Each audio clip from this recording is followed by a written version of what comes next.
जय हिंद। आज अपन कक्षा 6 गणित में अपना चैप्टर चल रहा था, चैप्टर नंबर 6 अध्याय 6 पूर्णांक ना, जिसमें अपने कल वाली क्लास में पूर्णांक क्या है, पूर्णांक संख्याएं, पूर्णांक संख्याओं को संख्या रेखा पर कैसे दर्शाते हैं, है ना, हमें पूर्णांक अंकों की आवश्यकता क्यों पड़ी है, इन सब के बारे में जो हमारा बेसिक है, जो सामान्य जानकारी है, वो हमने कल वाली क्लास में बहुत ही अच्छे तरीके से पढ़ लिया था, देख लिया था। आज अपन हमारी जो एक्सरसाइज 6.1 है उसको शुरू कर रहे हैं। तो ये अपनी एक्सरसाइज 6.1 अपन तभी कर पाएंगे जब अपन ने कल वाली क्लास देख रखी होगी, है ना। अगर अपना बेसिक क्लियर है तो अपन 6.1 कर सकते हैं।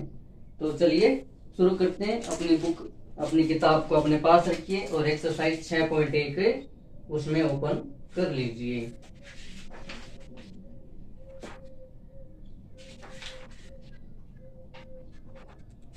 देखो इसमें 6.1 में 10 क्वेश्चन है, उनको करते हैं। निम्नलिखित के विपरीत लिखिए, निम्नलिखित के विपरीत लिखिए। अब देखो हमें इनके उल्टा लिखना है। विपरीत का मतलब क्या होता है? उल्टा, अपोजिट। हमें दे रखा है कि भार में वृद्धि। अब अगर भार में वृद्धि हो रही तो इसका उल्टा क्या हो जाएगा? भार में कमी। देखो भार में वृद्धि तो इसका उल्टा क्या हो जाएगा? भार में कमी। लंबाई में वृद्धि, लंबाई में कमी। इस प्रकार से ना उल्टा, जैसे हानि हुई है, नुकसान हुआ है, तो नुकसान का उल्टा क्या हो जाएगा? फायदा, यानी कि लाभ हो जाएगा। तो हमें इस प्रकार से उल्टा लिखना है इसमें। तो निम्नलिखित के विपरीत लिखिए। तो इसमें से अपने एक्सरसाइज 6.1 है, जिसमें पहला क्वेश्चन और इसका पार्ट ए, इसका विपरीत भार में वृद्धि। भार में वृद्धि का विपरीत हो जाएगा भार में कमी, भार में कमी। और कमी को हमेशा हम किससे दर्शाते हैं? ऋणात्मक चिन्ह से दर्शाते हैं। कल हमने अच्छे से पढ़ा था कि कमी होती है, हानि होती है, या अब ऊंचाई में जाते हैं तब ऊंचाई धनात्मक, जब नीचे जाते हैं, गहराई में जाते हैं तब ऋणात्मक, है ना। तो ऋणात्मक चिन्ह जहां पर भी दिख जाए तो हमें समझ लेना है। अगर हमें संख्याओं के आगे ऋण चिन्ह या ऋणात्मक चिन्ह, माइनस चिन्ह दिख जाता है, तब हमें ये पता लगा लेना है कि ये जो चीज है ये किसी में कमी बता रही है ना, नेगेटिव नंबर है। कोई कमी बता रही है, हानि बता रही है, इस प्रकार से, है ना। तो भार में वृद्धि, इसका उल्टा क्या हो जाएगा? भार में कमी हो जाएगी। बी है 30 किलोमीटर उत्तर दिशा। अब अगर कोई 30 किलोमीटर उत्तर दिशा चल रहा है तो इसका उल्टा हो जाएगा। देखो उत्तर दिशा इधर है, तो कोई 30 किलोमीटर इधर गया तो उल्टा क्या हो जाएगा? जब वो दक्षिण में जाएगा, तो 30 किलोमीटर जब वो दक्षिण में जाएगा तो उल्टा हो जाएगा। देखो बी 30 किलोमीटर दक्षिण दिशा में, यानी कि कोई 30 किलोमीटर उत्तर दिशा में चला, हमें उसका उल्टा बताना है, तो हम बता देंगे 30 किलोमीटर दक्षिण दिशा में जाएगा तो उसका उल्टा हो जाएगा। फिर देखो सी है 80 मीटर पूर्व है। अगर कोई 80 मीटर पूर्व दिशा में चला है तो उसका उल्टा हो जाएगा, क्यों? पश्चिम दिशा में चले, क्योंकि पूर्व के अपोजिट कौन सी दिशा है?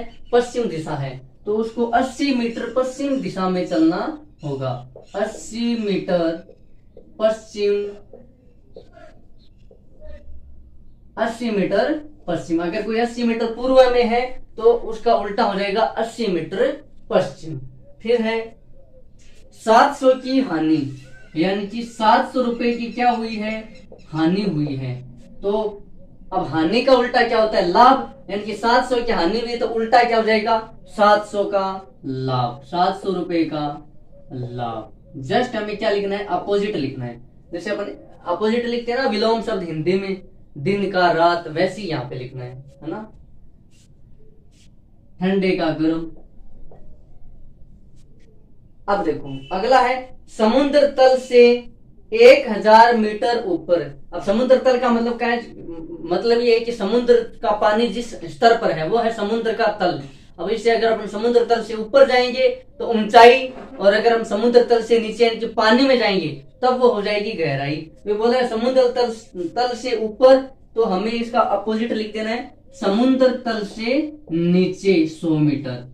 ये ऊपर जा रहा है तो उल्टा क्या हो जाएगा? समुद्र तल से 100 मीटर नीचे, तो फिर वो गहराई में चले जाएंगे। अगर अपन समुद्र तल से ऊपर जाते हैं तो ऊंचाई, और अपन समुद्र तल से नीचे जाते हैं तो फिर वो पानी में गहराई हो जाएगी, ये पानी में जाएंगे तब। समुद्र तल से 100 मीटर नीचे। ऊपर का बोला था तो हमने उल्टा क्या लिख दिया, नीचे लिख दिया, क्योंकि ऊपर का विलोम शब्द क्या होता है, नीचे, है ना। हमें एक तरीके से विलोम शब्द लिखना था। बाहर का विलोम वृद्धि, यदि मान लो कोई चीज की बढ़ोतरी हो रही है तो उसका विलोम शब्द कमी, है ना। अब दक्षिण उत्तर दिशा थी तो उत्तर दिशा की विपरीत दिशा कौन सी है, दक्षिण दिशा, तो हमने उत्तर की जगह पे क्या लिख दिया, दक्षिण। पूर्व दिशा 80 मीटर पूर्व दिशा थी तो हमने क्या कर दिया, पूर्व के जस्ट अपोजिट कौन सी है, पश्चिम, तो हमने लिख दिया 80 मीटर पश्चिम। 700 रुपए का लाभ, तो लाभ का विलोम शब्द क्या होता है, हानि, तो हमें दे रखा था 700 रुपए की हानि, तो हमने लिख दिया 700 रुपए का लाभ। ये अपना हो गया क्वेश्चन नंबर 1। क्वेश्चन नंबर 2 देखो, निम्नलिखित में प्रयुक्त हुई संख्याओं को उचित चिन्ह लगाकर पूर्णांकों के रूप में लिखिए। यानी कि हमें क्या करना है, उपयुक्त चिन्ह भी लगाना है कि अगर कोई वृद्धि हो रही है तब हम अपन प्लस चिन्ह, तो प्लस चिन्ह लगाएंगे तो भी कोई दिक्कत नहीं, सीधा छोड़ देंगे तो भी कोई दिक्कत नहीं। लेकिन जहां पे माइनस चिन्ह लगाना होगा, माइनस चिन्ह हमें जरूर लगाना है। वो कब लगाएंगे, जब कमी होगी, हानि होगी, इस प्रकार से हम गहराई में जाएंगे तब हम क्या लगाएंगे, माइनस का चिन्ह लगाएंगे। देखो, एक हवाई जहाज भूमि से 2000 मीटर की ऊंचाई पर उड़ रहा है। तो देखो मैंने कल ये बताया था, जब हम जमीन में खड़े होते हैं तब वो 0 होता है, जमीन से ऊपर जाएंगे तो वो धनात्मक ऊंचाई हमारी क्या हो जाएगी, प्लस में चलेगी। जब हम जमीन में खड्डा खोद कर नीचे जाएंगे वो हो जाएगी गहराई, सेम समुद्र की तरह ना। समुद्र का तल यानी कि पानी का स्तर है वो समुद्र का तल, इसी प्रकार जमीन जिस पे हम खड़े रहते हैं वो, तो वहां पे 0 है, उसके नीचे जाएंगे तो नेगेटिव यानी कि गहराई, वो माइनस में चलेगी, क्योंकि ऊंचाई में क्या हो रही है, कमी। और उस जमीन से ऊपर चलेंगे तो ऊंचाई में क्या हो रही है, वृद्धि, तब वो प्लस में चलती है। तो हवाई जहाज ऊपर उड़ता है, क्वेश्चन नंबर 2 का ए हो जाएगा। अब ऊंचाई पे उड़ रहा है यानी कि चिन्ह कैसा आएगा, धनात्मक। कितनी ऊंचाई पे उड़ रहा है, 2000 मीटर ऊंचाई पर उड़ रहा है। तो 2000 मीटर ऊंचाई पर उड़ रहा है, जमीन से ऊपर उड़ रहा है, इसलिए चिन्ह कैसा आएगा, धनात्मक। तो हम धनात्मक चिन्ह लगा भी सकते हैं, सीधा भी छोड़ देंगे, इसका मतलब यही है कि ये धनात्मक है ना। अगर अपन प्लस चिन्ह लगाएंगे तो भी कोई दिक्कत नहीं, और नहीं लगाएंगे तब भी हमें यही समझना है कि ये कौन सा है, ये धनात्मक है। लेकिन नेगेटिव चिन्ह जहां पर भी आएगा हमें वो लगाना है ना। तो आप ऐसे लगाना चाहो तो लगा सकते हो, क्योंकि प्रश्न में ये बोला है कि उपयुक्त चिन्ह लगाइए, है ना। तो चिन्ह लगाने की बात करें तो अपन लगा देंगे। बी देखो, बी क्या बोल रहा है, एक पनडुब्बी समुद्र तल से 800 मीटर की गहराई पर चल रही है।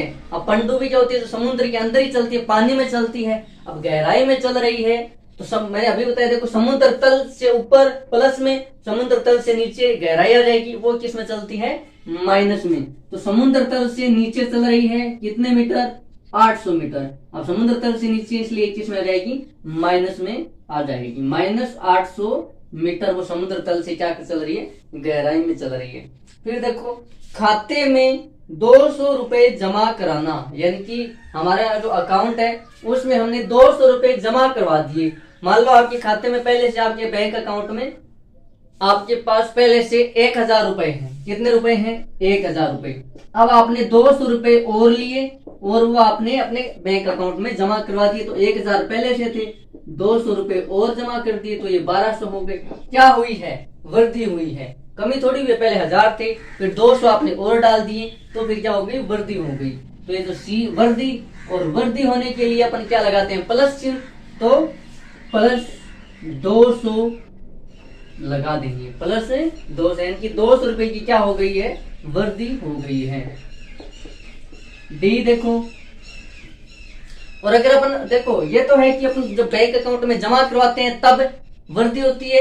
अब मान लो आपके बैंक अकाउंट में 1000 रुपए और आप 200 रुपए बाहर निकालते हो। अब बाहर निकालते हो तो 1000 रुपए थे, 200 रुपए आपने निकलवा लिए बैंक अकाउंट से, तब क्या होती है, कमी होती है, तब हमें माइनस का चिन्ह लगाना। यदि ऐसा होता है कि 200 रुपए निकलवाना, तब यहाँ पे -200 आ जाता, यानी कि 200 रुपए की क्या हो गई। ये प्लस और माइनस चिन्ह देख करके अपने को पता लगेगा कि कमी हो रही है कि वृद्धि हो रही है। यहाँ अपन को पता चल रहा है कि 800 मीटर तो है, लेकिन क्या है, माइनस में, यानी कि वो कहीं कहीं गहराई की बात हो रही है। ठीक, क्योंकि ऊंचाई कभी भी क्या नहीं होती है, नेगेटिव चिन्ह में नहीं होती है। इसका मतलब क्या है, ये गहराई बताई जा रही है कि जमीन से या समुद्र तल से 800 मीटर नीचे की बात हो रही है। फिर देखो, अच्छा अगला डी यही है, खाते में से 700 रुपए निकलवाना। डी क्या है, 700 रुपए निकलवाना। तो 200 रुपए जमा करवाएंगे तब वृद्धि होगी, और निकलवाएंगे तो सीधी सी बात है कमी होगी। 1000 रुपए थे, 700 रुपए आपने बाहर निकाल लिए तो 300 रुपए बच जाएंगे। तो हम क्या लिखेंगे, -700 रुपए, -700 रुपए। अब ये माइनस चिन्ह क्या बता रहा है कि कमी हो रही है, कितने रुपए की, 700 रुपए की। क्यों, क्योंकि हमने अकाउंट से 700 रुपए बाहर निकाल लिए।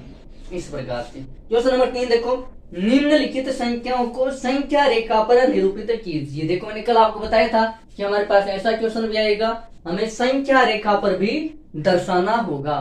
तो हम प्रत्येक पार्ट के लिए अलग संख्या, हम एक संख्या रेखा पर भी दर्शा सकते हैं, लेकिन हम अलग अलग संख्या रेखा लेंगे। देखो इनको मिटा देता हूं और यहां पर ये क्वेश्चन कर लेता हूं। देखो यहां लिख देता हूं, ये तो सी होगा, ये माइनस का 200 रुपए हो जाएगा, और ये जो डी होगा, सॉरी 200 रुपए हमने जमा करवाए ना, तो ये प्लस में, और डी हो जाएगा 700 रुपए। अब ये बता रहा है कि 700 रुपए की कमी हुई है, ये वाला जो चिन्ह है वो कमी को बता रहा है। ठीक, आगे देखो क्वेश्चन नंबर 3। पहला पार्ट है, अपन को संख्या रेखा पर किसको दर्शाना है, +5 को दर्शाना है। संख्या रेखा पर किसको दर्शाना है, +5 को। तो अपन दर्शा देंगे। देखो ये रही अपनी संख्या रेखा, यहाँ पे अपना है 0, और क्रम से चलना है, ये बात ध्यान रखनी है। अगर 0 लिख लिया तो 1 2 3। अब आप ये बताओ, ये +5 लिख रखा है, इसका मतलब है कि प्लस धनात्मक संख्या कब होती है, 0 से दाईं ओर। ये हमने 0 लिख लिया, तो ये दाईं तरफ क्या होती है, धनात्मक संख्याएं होती है। तो 0 से दाईं ओर, तो इधर देखो पहले 1 आएगा, फिर 1 के बाद में क्या आएगा, 2 आएगा, 2 के बाद में 3, 3 के बाद में 4, और 4 के बाद में अपना क्या जाएगा, 5। और यही हमें क्या करना था, संख्या रेखा पर दर्शाना था। तो आप या तो यहाँ पे एक गोला लगा सकते हो इस तरीके से कि ये हमने यहाँ पे दर्शा दिया, +5 को हमने क्या कर दिया, संख्या रेखा पर दर्शा दिया। यानी कि जिसको आप दर्शाओ उस पे या तो ऐसे लंबा तीर बना दो, या फिर आप वहां पे क्या बना दो, एक गोल राउंड चक्कर बना दो। फिर देखो बी, हमें किसको दर्शाना है, -10 को दर्शाना है। अब ये माइनस चिन्ह ये दर्शा रहा है कि हमें 0 से बाईं ओर चलना है। देखो ये तो है दाईं तरफ, ये है दाईं ओर। 0 से दाईं ओर मान हमेशा किस में आता है, धनात्मक आता है, प्लस में आता है, 0 से दाईं ओर। और अगर अपन 0 से बाईं ओर आएंगे, 0 से बाईं ओर, तब क्या आएगा, मान ऋणात्मक आ जाएगा। तब क्या देगा, ऋणात्मक आ जाएगा। तो देखो -10 हमें दर्शाना है, तो ये हमारी रही संख्या रेखा। अब यहाँ पर कहीं अपना 0 है, तो हमें ये तो पता चल गया, चिन्ह देखकर ये पता चल गया है कि ये 0 से बाईं ओर है। तो अपन यहाँ पे 0 ले लिया। अब देखो 0 के इधर -1 आएगा, फिर -2, -3, -4, और ये समान दूरी पे रहेगा। यदि मान लो ये दूरी 1 सेंटीमीटर तो सब 1 सेंटीमीटर ही रहेगी। -4, -5, -6, -7, -8, -9, और ये फिर क्या आ गया, -10। ये हमारी क्या हो गई, जो हमें दर्शानी थी वो हमारी संख्या हो गई, है ना। फिर देखो सी पार्ट, देखो सी है +8, तो +8 हमें दर्शाना है। तो ये रही अपनी संख्या रेखा, यहाँ पे है 0। अब ये चिन्ह देख करके अपने को क्या पता चला कि हमें 0 से बाईं ओर दर्शाना है, तो अपन बाईं ओर 8 तक लिख लेंगे। देखो 1 2 3 4, ऐसा नहीं करना है कि 0 फिर सीधा 8 लगा दिया। आपको जो संख्या दर्शानी है उस तक आपको लिखते हुए जाना है, ठीक है। 4 5 6 7 8 9, और ये हम यहाँ पे अपना क्या हो गया, 8 हो गए। ये हमने 8 को संख्या रेखा पर दर्शा दिया, ठीक। फिर देखो डी, -1, हमें किसको दर्शाना है, -1। तो देखो 0 से हम जैसे बाईं ओर चलेंगे तो हमारा क्या रहेगा, -1 आ जाएगा। तो यहाँ पे बनाते हैं संख्या रेखा, ये अपनी हो गई संख्या रेखा। ये हमारा हो गया 0। अब 0 से बाईं और जैसे ही जस्ट चलेंगे पहले शुरुआत में क्या जाएगा, -1। पहले पहले में क्या जाएगा, 0 के तुरंत, है ना, 0 के तुरंत पहले। ये 0 का क्या है, ये 0 का पूर्ववर्ती भी है। हमने कल देखो परवर्ती और पूर्ववर्ती भी पढ़ा था। तो ये जो -1 है ये 0 के तुरंत पहले आ रहा है, तो ये 0 का पूर्ववर्ती भी है। तो ये हमने -1 लिख दिया। या तो आप इसको तीर के निशान से दर्शाइए या फिर आप इसके चारों ओर एक गोला बना दीजिए। ये हमने -1 दर्शा दिया। आगे देखो ई -6। अब चिन्ह देख करके अपने को क्या पता चला कि हमें 0 से बाईं ओर ही दर्शाना है। ऋणात्मक संख्याएं हमेशा 0 से बाईं ओर होती है, धनात्मक संख्याएं हमेशा 0 से दाईं ओर होती हैं। तो देखो -6 दर्शाना है, तो ये हमारी हो गई संख्या रेखा, ये हमारा हो गया 0। अब इसके बाईं ओर हम चलेंगे तब हमें ऋणात्मक संख्याएं मिलेगी। तो 0 के इधर -1 मिलेगा, फिर -2 मिलेगा, फिर -3 मिलेगा, फिर -4 मिलेगा, -5 मिलेगा और फिर -6 मिलेगा। ये हमारा क्या हो गया, -6 हो गया। ठीक, ये हमने संख्या रेखा पे -6 को दर्शा दिया। अब हमसे कोई पूछ ले कि -5 का पूर्ववर्ती बताइए, तो पूर्ववर्ती का मतलब क्या होता है, जस्ट तुरंत पहले वाला। तो -5 के पहले क्या आ रहा है, -6। तो -5 का पूर्ववर्ती क्या हो गया, -6। आपसे पूछ ले कि -6 का परवर्ती बताइए, तो परवर्ती का मतलब उसके तुरंत अगले वाला। तो -6 के आगे क्या आ रहा है, -5। तो -6 का परवर्ती हो जाएगा -5। और अगर -6 का पूर्ववर्ती पूछे तो -6 के तुरंत पहले क्या आ रहा है, -7 आ रहा है। तो जब अपन इधर चलेंगे तो पूर्ववर्ती आएगा, आगे बढ़ेंगे तब परवर्ती आएगा। देखो ये अपना हो गया क्वेश्चन नंबर 3। अगला प्रश्न करते हैं 4 नंबर, ये मिटा देते हैं अपन।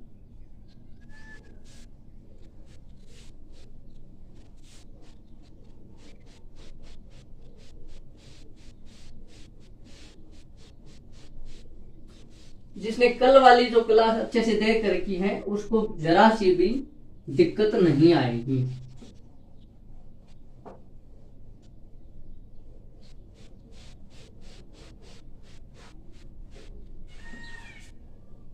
कोशिश करते हैं कि इसी क्लास में अपन 10 के 10 प्रश्न अपन कर ले, है ना। बाकी देखते हैं। अपना अगला प्रश्न है क्वेश्चन नंबर 4। देखो यहाँ पे एक आकृति देखिए, संलग्न आकृति में एक ऊर्ध्वाधर संख्या रेखा को दिखाया गया है जो पूर्णांकों को निरूपित करती है। इस रेखा को देखिए और निम्नलिखित बिंदुओं के स्थान ज्ञात कीजिए। देखो हमें एक संख्या रेखा, और वो भी संख्या रेखा कौन सी, ऊर्ध्वाधर संख्या रेखा दे रही थी। देखो इस प्रकार से हमें एक संख्या रेखा दे रखी है। देखो इसको बोलते हैं ऊर्ध्वाधर। ये जो खड़ी रेखा होती है इसको बोलते हैं ऊर्ध्वाधर, और ये जो इस प्रकार से रेखा होती है इसको बोलते हैं क्षैतिज रेखा। इसको बोलते हैं क्षैतिज रेखा। और अपना लंबवत खींचते हैं पेज के, तब वो हो जाती है अपनी ऊर्ध्वाधर रेखा, है ना। तो ये ऊर्ध्वाधर रेखा अपने को दे रखी है। और फिर यहाँ पे देखो दर्शा रेखा है 8 तक।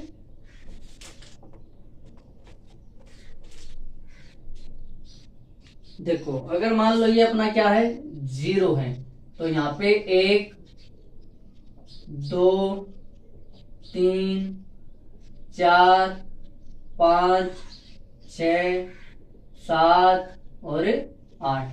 तो ये सारे किसके हैं, ये प्लस के ऊपर देखो लिख फिर क्या है, +8। यानी कि अपन जैसे ऊपर की तरफ जाएंगे तब धनात्मक और नीचे की तरफ आएंगे तब ऋणात्मक। वैसे अगर इस रेखा पे चलेंगे तो बाईं ओर जाएंगे तब ऋणात्मक, दाईं ओर जाएंगे तब धनात्मक, है ना। फिर देखो नीचे भी दर्शा रखा है। हालांकि ये संख्या लिख नहीं रखी है, केवल सीधा ऊपर लिख रखा है 8 बस। यहाँ पे बस बिंदुओं को दर्शा रखा है। ठीक, देखो ये जो बिंदु है इस बिंदु को ले रखा है ओ। ठीक है, इसको आप जीरो, यहाँ पे जीरो भी है। फिर वापस नीचे देखो, 1 2 3 4 5 6 7 8, और ये वाला जो 8 है ये माइनस का 8 होगा, किताब में नहीं लिख रखा है। और इस बिंदु को नाम दे रखा है ई। यहाँ पे जो है वो ई है, और यहाँ पे जो है वो डी है। अब इन बिंदुओं को दर्शा लेते हैं। फिर यहाँ पे ए दर्शा रखा है, आपको चित्र को देख करके आंसर देना है। ठीक, फिर ए के ऊपर क्या दे रखा है, बी,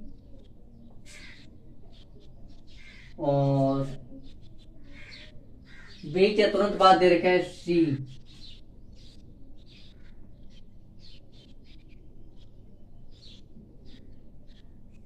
यहाँ पे दे रखा है ये ए यहाँ पर है,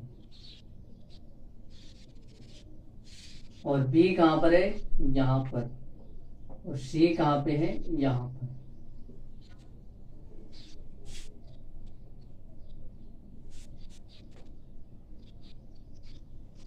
फिर यहाँ पे दे रखा है एच,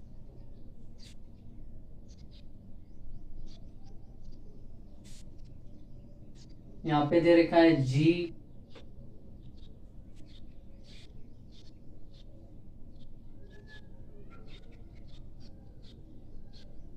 जी है यहाँ पर।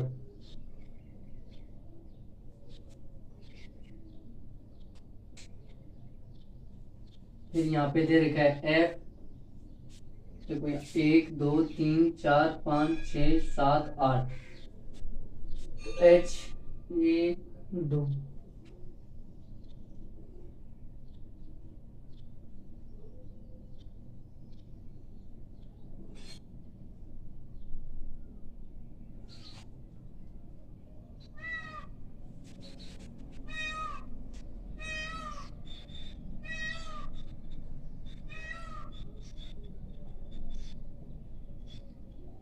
नीचे 10 तक दे रखे हैं। ठीक,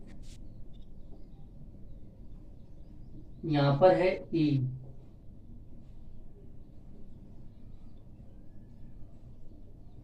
अपन को बस इनको गिन करके आंसर देना है। ठीक है, देखो फिर जी है,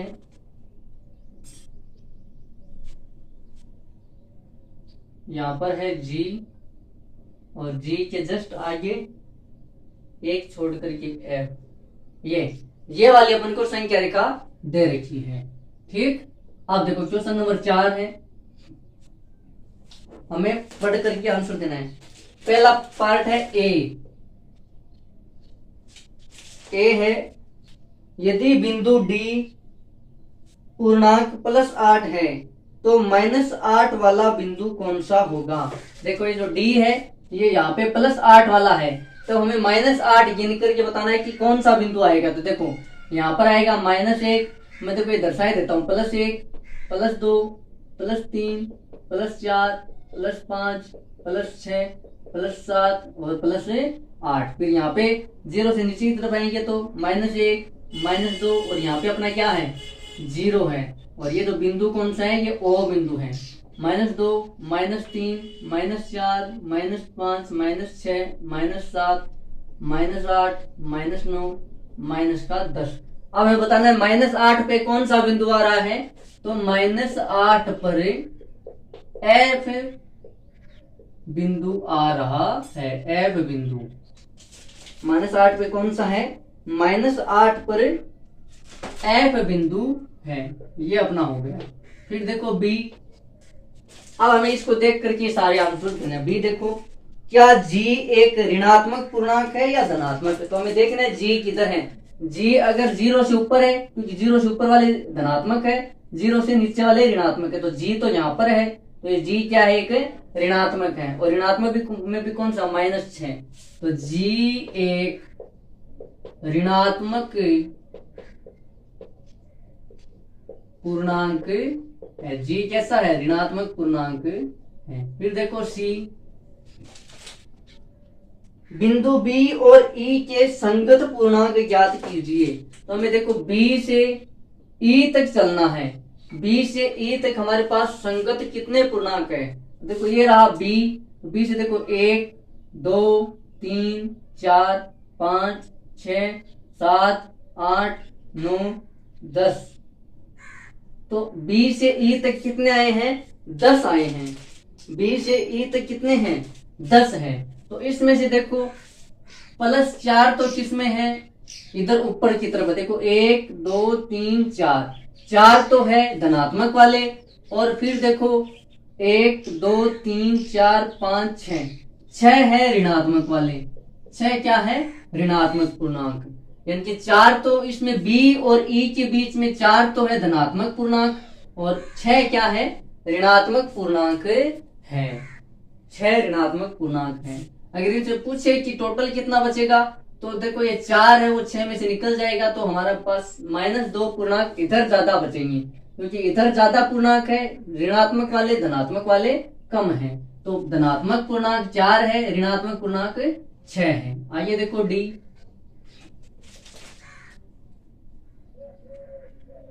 इस संख्या रेखा पर अंकित बिंदुओं में से किसका मान सबसे कम है? किसका मान सबसे कम है? तो सबसे कम जो ऋणात्मक है, तो ऋणात्मक में देखो 0 -1 से ज्यादा है, -1 2 से ज्यादा, इस -2 से ज्यादा है। तो जैसे जैसे अपन ऊपर जा रहे हैं तो मान बढ़ता हुआ जा रहा है ना। तो सबसे कम किसका मान है? बिंदु ई का मान है। बिंदु ई का मान सबसे कम, और सबसे कम कितना है? -10। अगर ज्यादा पूछ लेता है इस संख्या रेखा पर सबसे ज्यादा मान, तो बिंदु डी का मान वो कितना है? +8 है।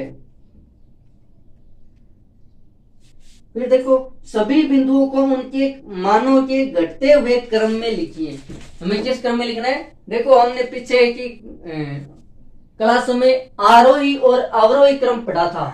जब अपन बढ़ते हुए क्रम में लिखते हैं वो होता है आरोही क्रम, और जब अपन किसी को घटते हुए क्रम में लिखते हैं वो होता है अवरोही क्रम। तो हमें मानों के घटते हुए क्रम में इन बिंदुओं को लिखना है, यानी कि हमें अवरोही क्रम में लिखना है। बिंदु देखो ई सब, यानी कि अवरोही क्रम का मतलब क्या है? सबसे पहले हम ज्यादा मान वाला बिंदु, फिर उससे कम, फिर उससे कम, फिर उससे कम, फिर उससे कम, यानी कि घटते हुए क्रम में लिखना है। तो सबसे ज्यादा किस बिंदु का मान है? बिंदु ई का मान सबसे ज्यादा है। फिर उसके बाद में देखो सबसे ज्यादा यानी कि डी है। अब डी से छोटा कौन है? सी है। सी से छोटा कौन है? बी है। बी से छोटा ए है। यानी कि हमें इस प्रकार से नीचे आना है, क्योंकि घटता मान तो ये मान तो है बढ़ता हुआ, और ये मान है घटता हुआ। अगर अपन ऊपर से नीचे आएंगे तब ये मान घटता हुआ मिलेगा अपन को, नीचे से ऊपर जाएंगे तो हमें मान बढ़ता हुआ मिलेगा। अब ए, फिर ए से छोटा कौन है? ओ, क्योंकि 0 पर है। फिर ओ से छोटा एच, एच से छोटा कौन है? जी, जी से छोटा एफ, और सबसे छोटा ई। सबसे छोटा क्या हो जाएगा? ई हो जाएगा। तो ये क्या आ गया? घटता हुआ क्रम। घटता हुआ क्रम, क्योंकि सबसे ज्यादा मान किसका है? 8 है, डी का। फिर सी का कितना है? 5 है। तो 8 क्या होते हैं? 5 से ज्यादा होते हैं। फिर बी, बी कितने पे? 4 पे, तो 4 5 से छोटा होता है। फिर ए पे क्या है? 2, तो 2 4 से छोटा होता है। फिर ओ पर क्या है? 0, तो 0 2 से छोटा होता है। फिर एच पे कितना है? -2, तो -2 0 से छोटा होता है। फिर जी पर क्या है? -6, तो -6 क्या होता है? -2 से छोटा होता है। यानी कि अब ये वाला है वो इन सभी से छोटा है, -2 है, ये आगे वाले सभी से छोटा है ना। अब ये जो माइनस है वो -2 से छोटा तो है ही, इन सभी से छोटा है। फिर देखो -6 से आगे क्या है? -8, तो -8 -6 से भी छोटा है। और फिर है लास्ट में -10, ये सभी से छोटा है। ये इस प्रकार से हमारे क्या है? क्रम हो गई। और ये प्रश्न नंबर भी अपना क्या हो गया? कंप्लीट। क्वेश्चन नंबर 5 देखिए। वर्ष के विशेष दिन के लिए भारत के 5 स्थानों पर रहे तापमानों की सूची नीचे दे रखी है। देखो कल मैंने आपको बताया भाई तापमान को किस में मापते हैं? डिग्री सेल्सियस में मापते हैं। 0 डिग्री का जो तापमान होता है उस पे बर्फ जम जाती है। जैसे ही अपन 0 डिग्री से ऊपर चलते हैं तो तापमान बढ़ता है, ताप में वृद्धि होती है, गर्मी बढ़ती जाती है। है ना। जैसे तभी अपन देखते हैं गर्मियों में टेम्परेचर अपना 40, 45, 46, 47, 48 डिग्री तक पहुंच जाता है, और सर्दियों में टेम्परेचर कहीं कहीं माइनस में चला जाता है ना, बर्फ जम जाती है। तो बर्फ हमेशा 0 डिग्री के नीचे, 0 डिग्री पर ही शुरू होती है, फिर 0 डिग्री से जैसे जैसे नीचे जाते हैं तो ठंड बढ़ती जाती है, 0 डिग्री से ऊपर जाते हैं तो गर्मी बढ़ती जाती है। तो हमें विभिन्न शहरों की क्या दे रखी है, तापमान दे रखे हैं।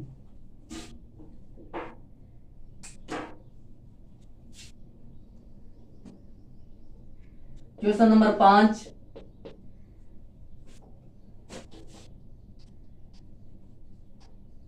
तीस मिनट की लगभग क्लास हो गई अपनी। क्वेश्चन भी कितने हैं, 10 है, देखते हैं। चलो देखो 5 शहर देखें। सियाचिन, तापमान है 0 डिग्री से 10 डिग्री से, सॉरी 0 डिग्री से 10 डिग्री नीचे। अब 0 डिग्री से नीचे है तो वो सारे तापमान माइनस में आएंगे, 0 डिग्री से जो ऊपर है वो सारे तापमान क्या आएंगे, प्लस में आएंगे। बस सेम टू सेम ऐसा ही है। ये संख्यात्मक मान अभी अपन डिग्री में ले रहे हैं, तो 0 से ऊपर वो सारे प्लस में, 0 से नीचे वो सारे माइनस में। तो पहला तापमान दे रखा है सियाचिन, 0 डिग्री से 10 डिग्री सेल्सियस नीचे। तो 0 से भी 10 डिग्री नीचे चला गया तो सियाचिन का तापमान कितना हो गया, सियाचिन का तापमान हो गया -10 डिग्री सेल्सियस।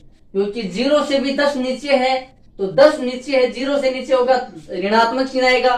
कितना नीचे है, 10 नीचे है, तो -10 डिग्री सेल्सियस आ गया। यानी कि ये सबसे, ये अपना क्या है, -10 डिग्री, मतलब बर्फ जमी हुई है वहां पे। फिर देखो शिमला, शिमला में 0 डिग्री से 2 डिग्री सेल्सियस नीचे, ये भी 0 से नीचे है तो ये भी क्या आएगा, माइनस में आएगा। कितना नीचे है, 0 से 2 नीचे है, तो इसका तापमान आ जाएगा -2 डिग्री सेल्सियस। फिर देखो सी, अहमदाबाद, अहमदाबाद में कितना है, 0 डिग्री सेल्सियस से 30 डिग्री सेल्सियस ऊपर।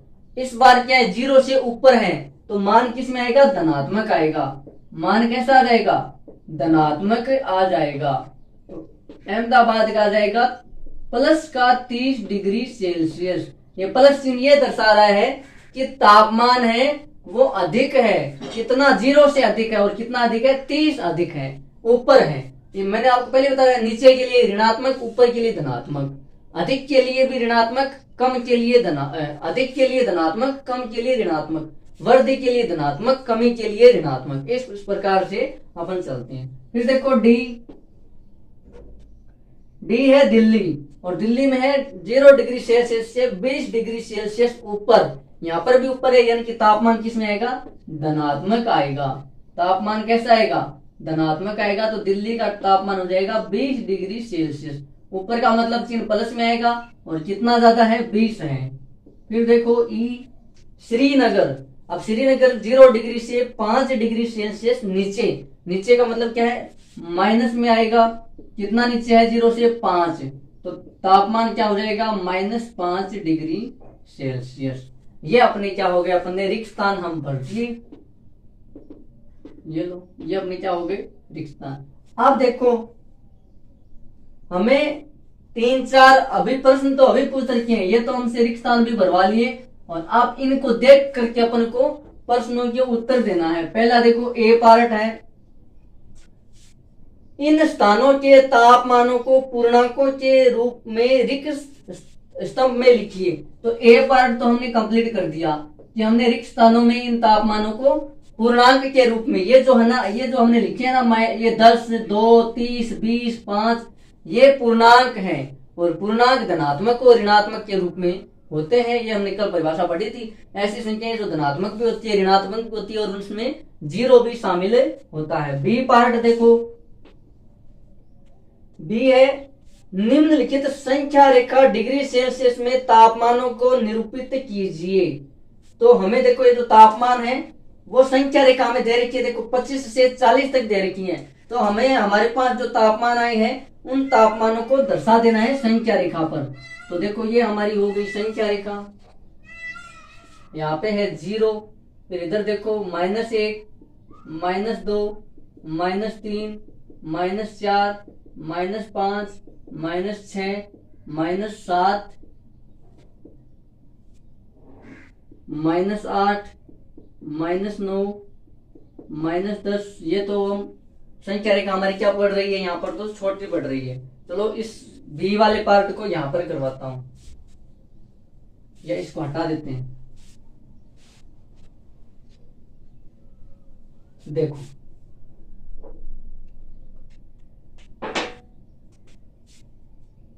ये हमारी क्या दे रखी है, संख्या रेखा दे रखी है, और इस पे अपन को ये वाले मान सारे दर्शाने हैं।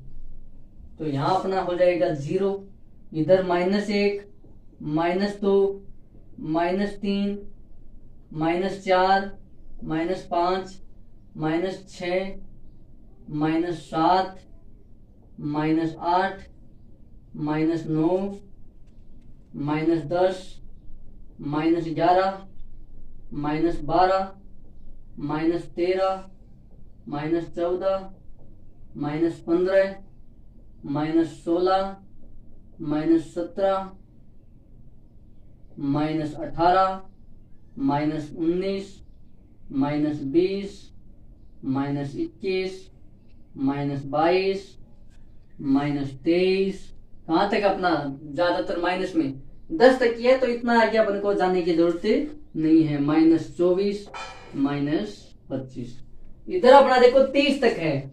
तो ऐसे मान लो कहते 100 डिग्री आ जाए, तब अपन कैसे दर्शाएंगे, अपन तो 100 तक गिनती कहाँ तक लिखेंगे, तब अपन पैमाना बड़ा ले लेते हैं। अपन 5-5 डिग्री सेल्सियस का या 10-10 डिग्री सेल्सियस का अपन क्या ले लेते हैं, पैमाना ले लेते हैं। देखो फिर यहाँ पे 1 2 3 में बोला धनात्मक क्या है, आपको प्लस नहीं लगाने की जरूरत नहीं है, लेकिन ऋणात्मक जब भी अपन पूरा लिखते हैं तो उनके आगे माइनस का चिन्ह लगाना जरूरी है।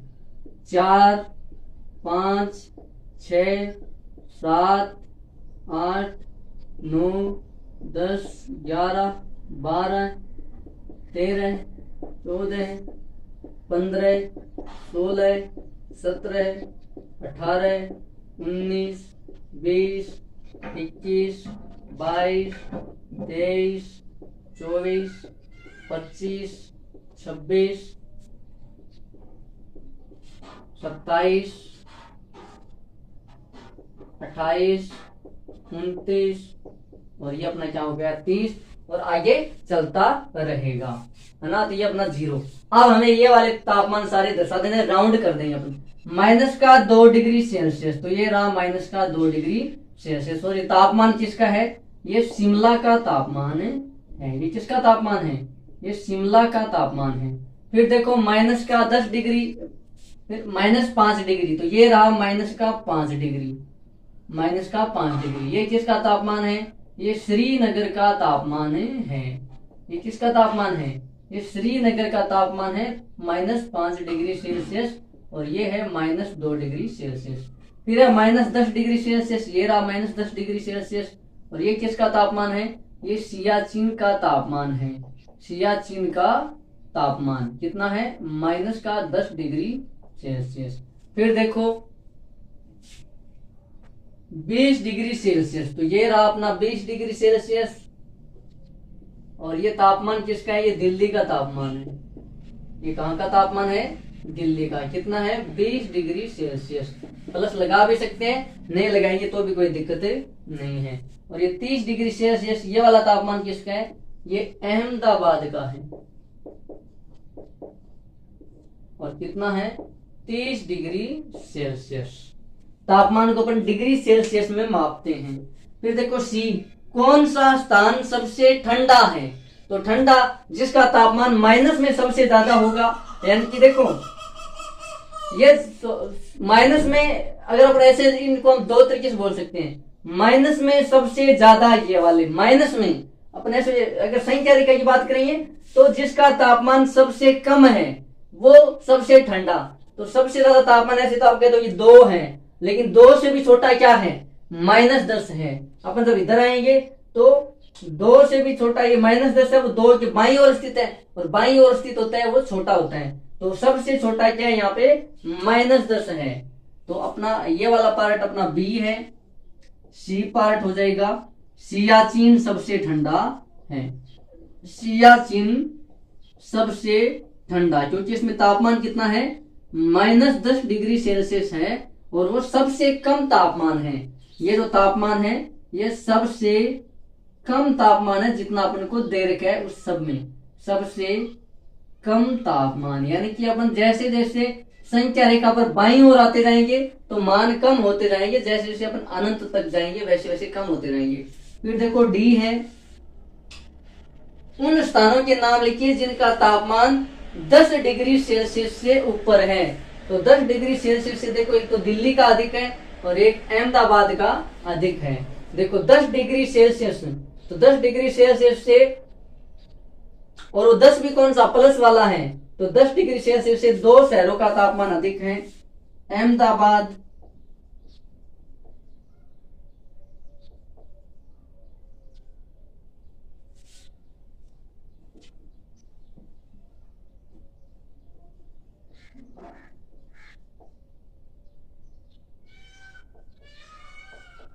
अहमदाबाद में कितना है, 30 डिग्री सेल्सियस। फिर दूसरा है श्रीनगर, और श्रीनगर में तापमान कितना है, 20 डिग्री सेल्सियस। ये अपना क्वेश्चन नंबर 5 क्या हो गया, कंप्लीट हो गया। अब देखो आज अपने पास 5 क्वेश्चन और है, लेकिन अपनी क्लास पहले से ही क्या हो गई है, 30 मिनट से ऊपर हो गए, 40 मिनट के आसपास पहुंच गई है। अपनी क्लास कहाँ पे पहुंच गई है, 40 मिनट के आसपास पहुंच गई है। अगर अपन ये 5 क्वेश्चन और करते हैं तो क्लास लंबी हो जाएगी, तो अपन क्या करते हैं, एक्सरसाइज 6.2 के 2 पार्ट कर लेते हैं। आज 5 क्वेश्चन, हालांकि आगे वाले क्वेश्चन आप कर सकते हो, जिसने पीछे वाली कल वाली जो क्लास दे रखी है वो सारे क्वेश्चन कर सकते हैं। 1-2 क्वेश्चन में दिक्कत आएगी, वो यहाँ पे आपको देख लेना है। तो आगे के 5 क्वेश्चन है वो अपन कल करेंगे। तब तक के लिए आज इतना ही है ना, तब तक के लिए जय हिंद, जय भारत।